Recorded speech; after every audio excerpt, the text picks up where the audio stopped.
තෙල් සංස්ථා භාර ඇමතිවරයාට QR කේතේ QR code එකවත් හරියට නිකුත් කරගන්නට බෑ.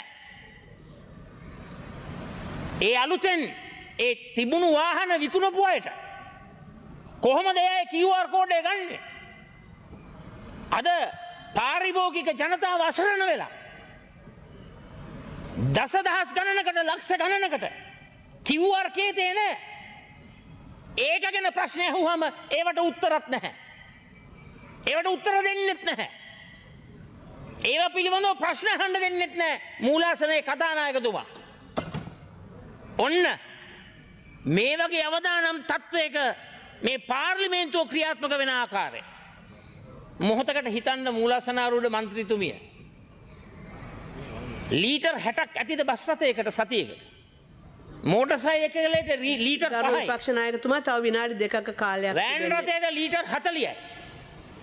මෝටර් රථවල ලීටර් 15යි. මෝටර් ලොරි වලට ලීටර් 200යි. ඉඩම් වාහන වලට ලීටර් 25යි. මෝටර් ත්‍රිරෝද රථ ලීටර් 15යි. විශේෂ කාර්ය වාහන ලීටර් 40යි.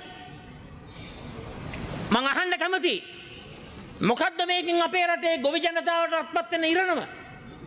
දීවර ජනතාවට, ස්වයං රැකියාලාභීන්ට, වෘත්තීයවේදීන්ට, ව්‍යවසායකින්ට, කර්මාන්තකරුවන්ට, අත්‍යවශ්‍ය සේවාවල ඉන්න අයට, අපනයනකරුවන්ට, වාහන හිමිකරුවන්ට, මුළු සමාජයටම මේ QR කේතය හරියාකාරව නියමිත ප්‍රමාණාත්මකව නිකුත් නොකිරීම තුළ බරපතල ප්‍රශ්නයක් ඇති වෙලා තිබෙනවා.